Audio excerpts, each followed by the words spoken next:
I've been a journalist for about 25 years, and I was educated to lie, to betray, and not to tell the truth to the public. Not to tell the truth to the public. Not to tell the truth to the public.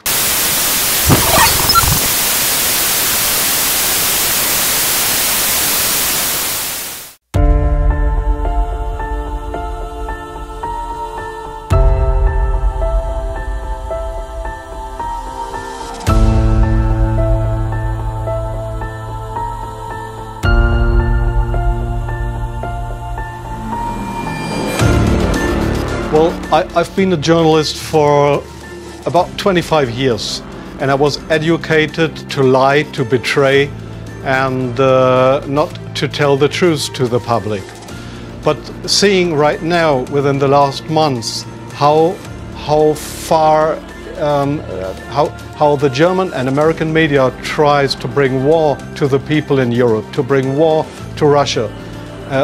This is a point of no return, and I'm going to stand up and say it is not right what I have done in the past, to manipulate people, to make propaganda against Russia, and it is not right what my colleagues do and have done in the past, because they are bribed to betray the people, not only in Germany, all over Europe.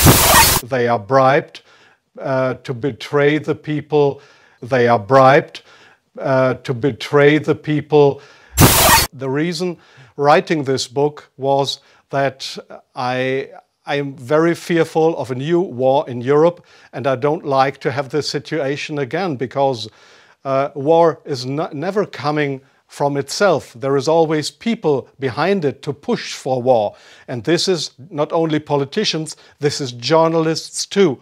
And I just have written in the book how we have betrayed in the past our readers just to push for war, and because I don't want this anymore. I'm fed up with this propaganda. We live in a banana republic and not in a democratic country where we have press freedom, where we have human rights. If you see the German media, especially my colleagues who day by day write against the Russians, who are in transatlantic organizations and who are supported by the United States to do so, well, people like me, I became an honorary citizen of the state of Oklahoma in the United States. Just why? Just because I write pro-American. I wrote pro-American. I was supported by the Central Intelligence Agency, by the CIA. Why? Because I should be pro-American. I'm fed up with it. I don't want to do it anymore. And so I've just written a book not to earn money. No, it will cause a lot of trouble for me, just to give the people in this country, in Germany, in Europe, and all over the world, just to give them a glimpse of a view what goes up behind the closed doors.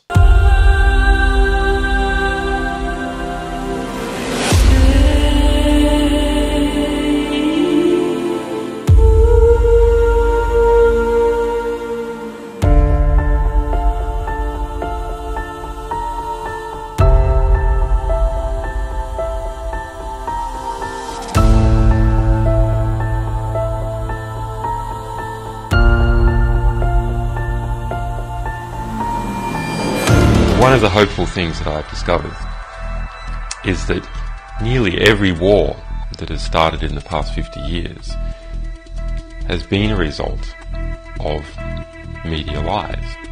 The media could have stopped it if they had searched deep enough. If they hadn't reprinted government propaganda, they could have stopped it. But what does that mean? Well, that means basically populations don't like wars. And populations have to be fooled into wars. Populations don't willingly and with open eyes go into a war. So if we have a good media environment, then we'll also have a peaceful environment. Our number one enemy is ignorance. And I believe that is the number one enemy of everyone, is not understanding what is actually going on in the world. It's only when you start to understand that you can make effective decisions and effective plans. Now, the question is, who is promoting ignorance? Well, those organisations that try to keep things secret, and those organisations which distort true information to make it false, misrepresentative. In this latter category, it is bad media. It really is my opinion that the media in general are so bad, we would have to question whether the world wouldn't be better off without them altogether. There's some very, very fine journalists, and we work with many of them, and some fine media organisations, but the vast majority are awful and are so distortive to how the world actually is.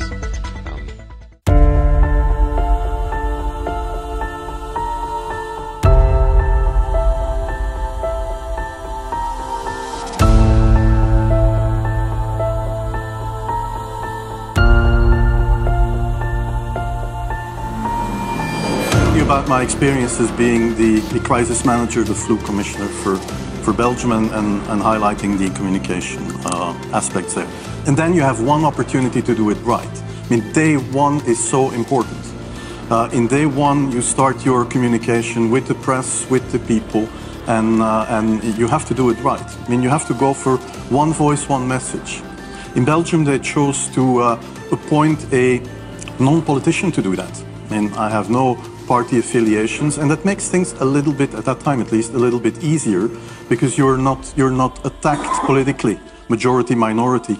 That doesn't come into play, and that was a huge advantage. The second advantage is that you can play in Brussels the complete naive guy and get a lot more done than you would otherwise be able to do. You can play in Brussels the complete naive guy. You have to be omnipresent that first day or the first days, so that you attract the media attention. You make an agreement with them that you will tell them all, and if they call, you will pick up the phone. When you do that, then you can profit from these early days to get complete carpet coverage of the field, and they're not going to search for alternative voices there. And they're not going to search for alternative voices there. And if you do that, that makes things a lot easier. And then you have to say, okay, well, we will have H1N1 deaths. Of course, that would be unavoidable. I used there Sir Donaldson's quote, where he said that in the UK, by the peak of the epidemic, 40 people would die per day at the end of the summer. So 62 at that time million people in UK, 40 deaths a day. I worked it out for Belgium. That would be 7 deaths a day at the peak of the epidemic. I used that in the media. I used there Sir Donaldson's quote. I used that in the media. 7 Belgian flu deaths per day at the peak of the epidemic would be realistic. That is true in every year, even interpandemically. That is very, very conservative. However, talking about fatalities is important, because when you say that, people say, wow, what do you mean? People die because of influenza? And that was a necessary step to take. And then, of course, a couple of days later, you had the first H1N1 death in the country, and the scene was set and it was already talked about. And then you had to pick who is going to be vaccinated first. And then, well, women and children first, whatever. Well, women and children first, whatever. I mean, risk groups, they were important. And then I misused the fact.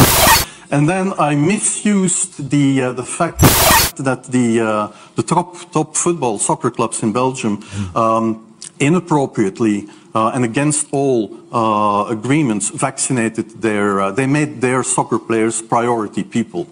So I said I can use that, because if the population really believes that this vaccine is so desirable that even the soccer players would be dishonest to get their vaccine, I said, okay, I can play with that. So I made a big fuss about this.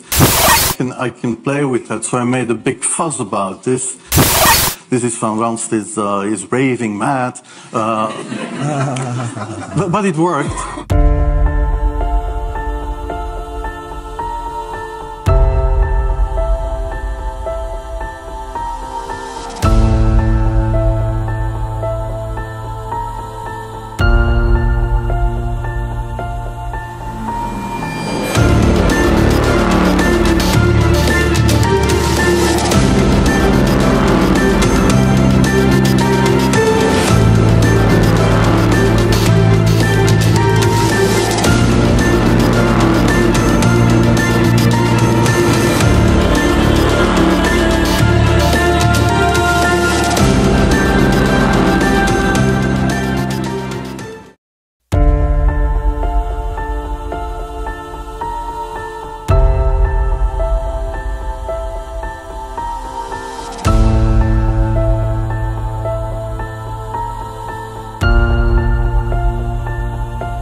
correctly, COVID, gangbusters are greater, right?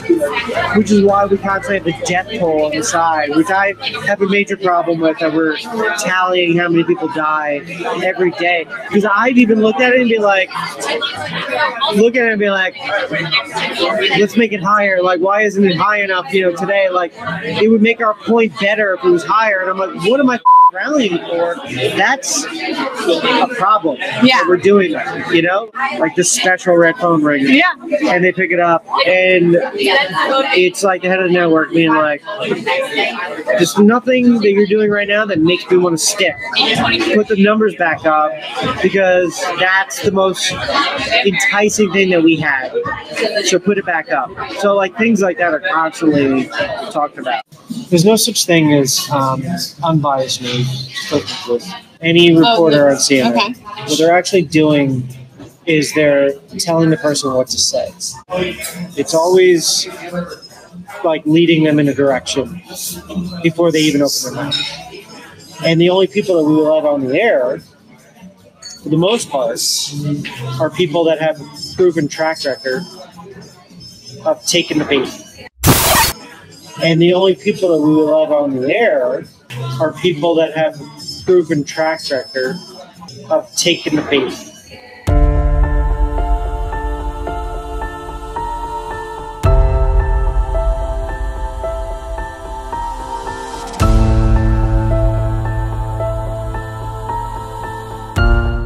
We want to find a way of ramping this up even beyond the end of the lockdown. And I don't know when the lockdown will end.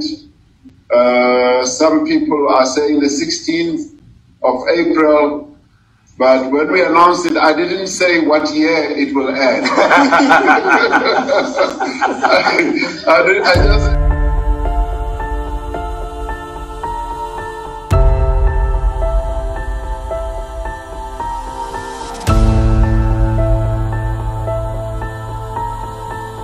In een opwelling heb ik toen werd ik gebeld en in een opwelling heb ik wel gezegd, luister eens, we kunnen ook Wilders premier maken als je dat wilt, hè. Dus je doet het via ons voortaan. Ja, misschien moet je dit niet onthullen, maar dit is wel een beetje hoe het gaat.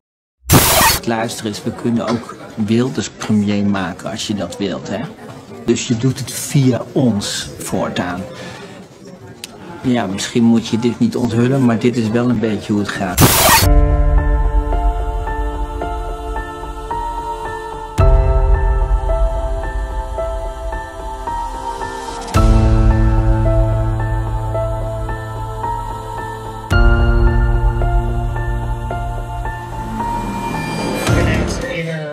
That once the public will be open to it, we're going to start focusing mainly on climate, global warming, and it's going to be our focus. Our focus was to get Trump out of office, right? Without saying it, that's what it was, right? So our next thing is going to be for climate change awareness. What does that look like? I don't know. I'm not sure. I have a feeling it's just going to be like constantly showing videos of like decline in ice and weather warming up and like the effects it's having on the economy and really diving into it. Head of the network, like just... Who's that? Is that Zucker? Zucker, yeah. I imagine that he's got his council and they've all like discussed like where they think... So that's like the next... pandemic like story like that will be to death, but that one's got longevity, you know what I mean? It's not like climate is going to take years, so they'll probably be able to milk that for quite a bit, you know? So climate change overload, be prepared, it's coming. Do you think it's going to be just like a lot of like fear, like climate? Yeah, fear sells.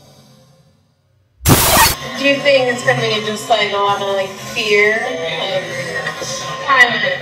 Yeah, fear sells.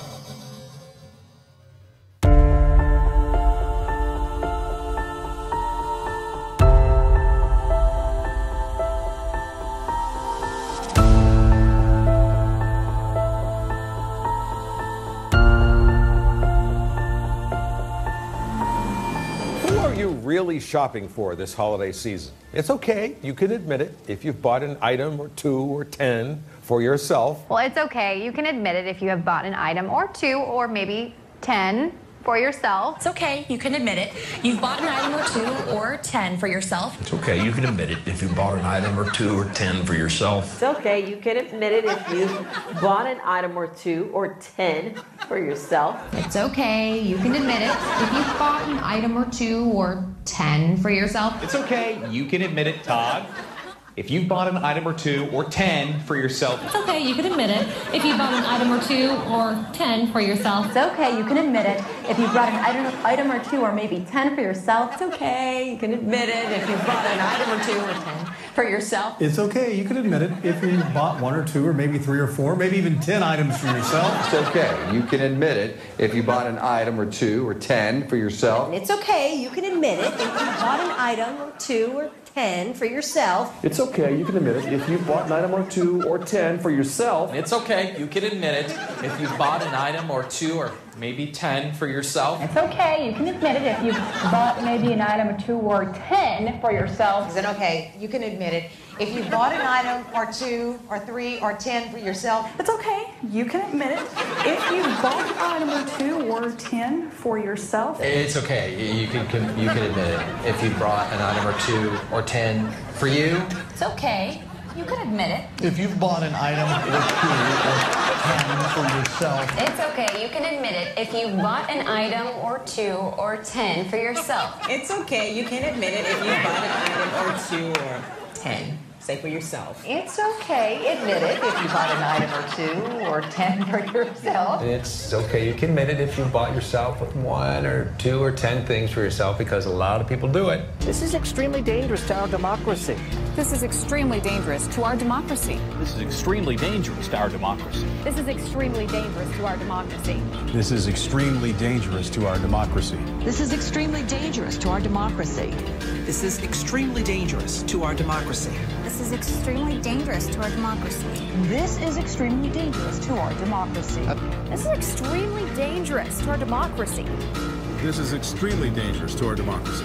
This is extremely dangerous to our democracy. This is extremely dangerous to our democracy.